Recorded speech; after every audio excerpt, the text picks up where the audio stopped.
వైఎస్ఆర్ కాంగ్రెస్ పార్టీలోకి తగు టైం ఇవ్వండి, అసెంబ్లీకి వస్తామని చెప్తుంటే ఎందుకు ఇవ్వట్లేదు? అయితే ఒక ఎగ్జాంపుల్ ప్రజలకు కూడా తెలియటం కోసం చెప్తున్నాను.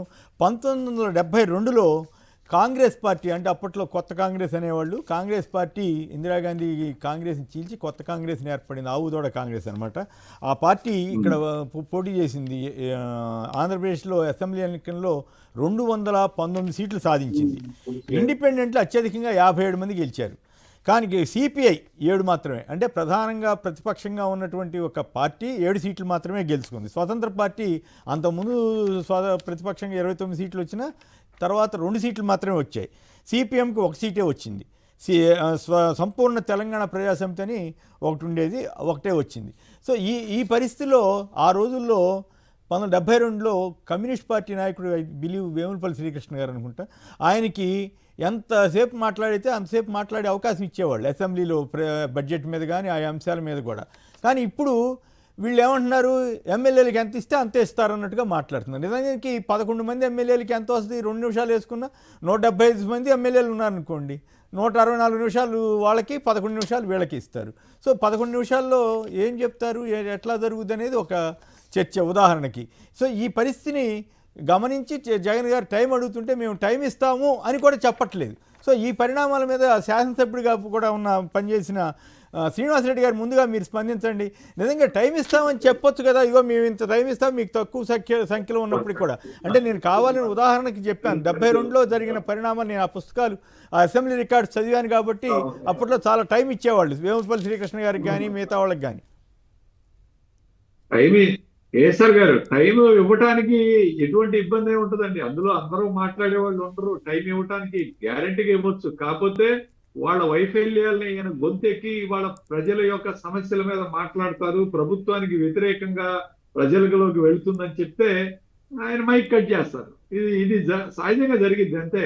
గతంలో 2014 నుంచి 19 వరకు కూడా చూసాం. జగన్మోహన్ రెడ్డి గారు మాట్లాడిన తర్వాత ఒక మినిస్టర్ లేస్తాడు, 2 నిమిషాలు మాట్లాడిన తర్వాత ఆ మినిస్టర్ మళ్ళీ దాని మీద కౌంటర్ ఇస్తే మళ్ళీ దీన్ని కట్ చేస్తారు ఆయన మైక్. ఈ విధంగా ఆయన స్పీచ్ కూడా ప్రజల్లోకి వెళుతుంది, బలంగా ఆయన చెప్పే వాస్తవాలన్నీ వెళ్తాయంటే మైక్ కట్ చేస్తారు. ఈ విధంగా అంటే జగన్మోహన్ రెడ్డి గారిని మాట్లాడనీయకుండా చెయ్యాలి అనేది వాళ్ళ యొక్క ఆలోచన. ప్రజల యొక్క సమస్యల్ని ప్రజల్లో అసెంబ్లీలో చర్చించకూడదు. 2, వాళ్ళ పొగడ్తలు చంద్రబాబు నాయుడు, ఈయన జిఎస్టీకి చంద్రబాబు నాయుడుకి ఏంటంటే సంబంధం? జిఎస్టీ అంటే ఏం తీసుకొచ్చాడంట, ఈయనకి అసెంబ్లీలో డబ్బాలు ప్రగల్భాలు పలకాలి.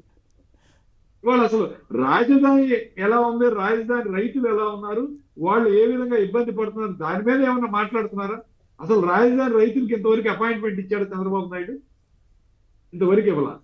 ఇలాంటి విషయాలన్నీ మాట్లాడితే జగన్మోహన్ రెడ్డి గారు చెడ్డవాడు, జగన్మోహన్ రెడ్డి గారు ఈ ప్రభుత్వం 5 సంవత్సరాలు విధ్వంసమైన పరిపాలన చేసి ఇప్పుడు ఏం చేస్తున్నారు పరిపాలన? వీళ్ళు అసలు వీళ్ళ పరిపాలన సాగుతుందా ఎక్కడన్నా? సచివాలయాలు నిర్వీర్యం చేశారు, మెడికల్ కాలేజ్ ప్రైవేటీకరణ చేశారు. ఈరోజు అవును, మెడికల్ కాలేజీల ప్రైవేటీకరణ దాంట్లో కూడా ఏంటి టెండర్ ఏకపక్ష సింగిల్ టెండరే పిలిచారని వార్తలు వచ్చినాయి. ఏంటి దాంట్లో కూడా మతలబు ఉందా? అట్లాగే టూరిజం హోటల్ కూడా ప్రైవేటైజ్ చేస్తున్నారంట కదా. టూరిజం హోటల్ ప్రైవేటీకరణ, పీపీపీ మోడు, రైల్వే ఆస్తులు కట్టబెట్టారు ఆల్రెడీ. లూలు మాల్ కి వైజాగ్ లో ప్రైవేటీకరణ, ఇవన్నీ కూడా ప్రైవేటీకరణ తప్పితే చంద్రబాబు నాయుడు ఏం చేస్తున్నాడు?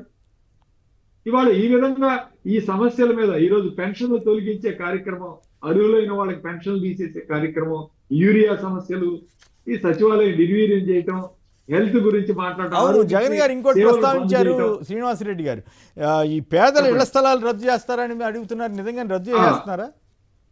అవును సార్, పేదలు ఇప్పుడు ఎవరైతే ఇళ్లు కట్టుకోలేదో వాళ్ళందరి పేర్లు తొలగించే కార్యక్రమం పెట్టారు. వాళ్ళ ప్లేస్ లో ఈరోజు వాళ్ళ కొత్తగా వచ్చే అప్లికేషన్లు, కొత్తగా వాళ్ళకి ఇవ్వాలని చెప్పి ఈ పేర్లన్నీ తీసేయాలని చెప్పి లిస్టులు రెడీ చేస్తున్నారు. ప్రతి నియోజకవర్గంలో ఎక్కడైతే ఇల్లు ఇచ్చారో ఆ కాలనీలో ఈరోజు రెడీ చేస్తున్నారు. సో వీళ్ళని తీసేయాలని చెప్పి ఒక కార్యక్రమం జరుగుతూ ఉంది. యాక్చువల్ గా వాళ్ళ పేరు మీద రిజిస్ట్రేషన్ కూడా చేశారు, ఏది ఇళ్ల పట్టాలు రిజిస్ట్రేషన్ కూడా చేశారు. అయినా సరే వీళ్ళు ఇల్లు కట్టుకోలేదు అనే ఏకైక కారణంతో తొలగిస్తున్నారు. ఈరోజు ఎంతో మంది డబ్బున్నోళ్లే ఇల్లు కట్టుకోవడానికి 10 సంవత్సరాలు, 5 సంవత్సరాలు, 10 సంవత్సరాలు స్థలాలు కొనుక్కొని ఏదో వాళ్ళకి అనుకూలంగా ఉన్నప్పుడు కట్టుకోవాలి, లేదా వాళ్ళ దగ్గర డబ్బులు ఉన్నప్పుడు కట్టుకోవాలని చాలా మంది డబ్బు ఉన్న వాళ్ళే ఉంటారు. ఈ రోజు వీళ్ళందరూ డబ్బు లేని వాళ్ళు, వాళ్ళ పట్టగొట్టే కార్యక్రమం ఎందుకు? మీకు ధైర్యం ఉంటే, మీరు చేతనైతే కొత్తగా స్థలాలు కొనండి, అవును, లేదా ఎకరాలు కొని కొత్త వాళ్ళకి ఇవ్వండి. అంతేగాని ఇచ్చిన వాళ్ళని తీసేసే కార్యక్రమం మీరు చేయదలుచుకుంటే, మీరు అన్నారు కదా చంద్రబాబు నాయుడు, ఏది ఒక్కొక్కరికి 2 సెంట్లు స్థలం ఇస్తాను పల్లెటూరులో, పట్టణాల్లో సెంటున్నర స్థలం ఇస్తాను మేనిఫెస్టోలో పెట్టాడు ఇళ్ల స్థలాలని. మీరు కొనండి, చేతనైతే మీకు ధైర్యం ఉంటే కొని అది ఇవ్వండి. అంతేగాని ఆయన ఇచ్చిన కాడ మీకేంటి, మీకు ఏ విధంగా నడుపుకుంటది? రైట్. ఇవన్నీ అడుగుతారని అసెంబ్లీలో టైం కూడా చెప్పట్లేదు, టైం కూడా ఇస్తామని చెప్పట్లేదు. రైట్. అట్లా కాదు కేసీఆర్ గారు, ఇప్పుడు ఏది యూనివర్సిటీ ఆఫ్ హెల్త్ సైన్సెస్ పేరు ఎన్టీఆర్ ని వైఎస్ఆర్ పేరు మార్చారని చెప్పి నాన్న గొడవ చేశారు అసెంబ్లీలో లేకపోతే బయట. ఇవాళ ఈ కాలనీలన్నీ మరి జగన్మోహన్ రెడ్డి గారు జగనన్న కాలనీలు పెడితే ఈ కాలనీలన్నీ ఎన్టీఆర్ కాలనీలు పేరు మార్చారు కదా. పేరు మార్చేశారా? ఇన్ని ఎకరాలు మార్చేశారు.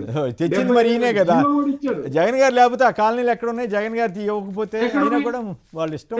మరి ఈ పేర్లను ఎందుకు మార్చారు? దాదాపు 70,000 ఎకరాలు ఇచ్చారు సార్. 70,000 ఎకరాలు అది బహుశా దేశ చరిత్రలోనే అది ఒక రికార్డ్ అయి ఉంటుంది.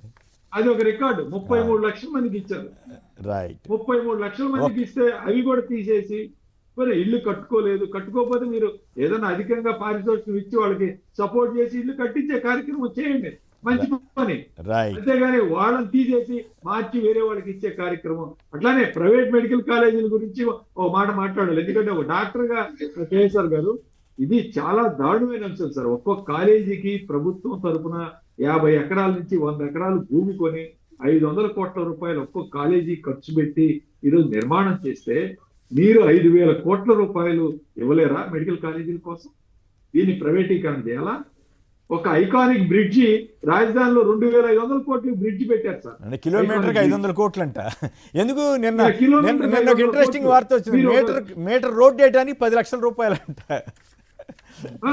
మీటర్ రోడ్ వేయడానికి మీరు ఇంత ఖర్చు పెడుతున్నారే, మీరు మెడికల్ కాలేజీలు ప్రజల యొక్క ఆరోగ్యం కోసం చేసేది 500 కోట్లు 5,000 కోట్లు ఖర్చు పెట్టలేరా? ఇప్పుడు 2 లక్షల కోట్లు ఈ రోజు అప్పులు తీసుకొచ్చారు. 2 లక్షల కోట్లు అప్పులు చేశారు. ఏం చేశారంటే ఒక 5,000 కోట్లు పెట్టి ఈ రోజు హాస్పిటల్ నిర్మాణం చేసి ప్రభుత్వమే రన్ చేయొచ్చు కదా. ఇది ఎంత పెద్ద స్కామ్ అంటే కేఎస్ఆర్ గారు, ప్రతి మెడికల్ కాలేజీ ఒక 100 సీట్లు 25 సీట్లు ఈ రోజు కన్వీనర్ కోటాలో అమ్ముకున్నా సరే 25 into 10 కాలేజీలు 250 సీట్లు అమ్ముకుంటే 750 కోట్ల రూపాయలు వస్తాయి సంవత్సరానికి. 5 సంవత్సరాల్లో 3,750 కోట్ల రూపాయలు స్కామ్ చేసి ఈ రోజు అమ్ముకునే కార్యక్రమం. సింగిల్ టెండర్ పిలుస్తున్నారు.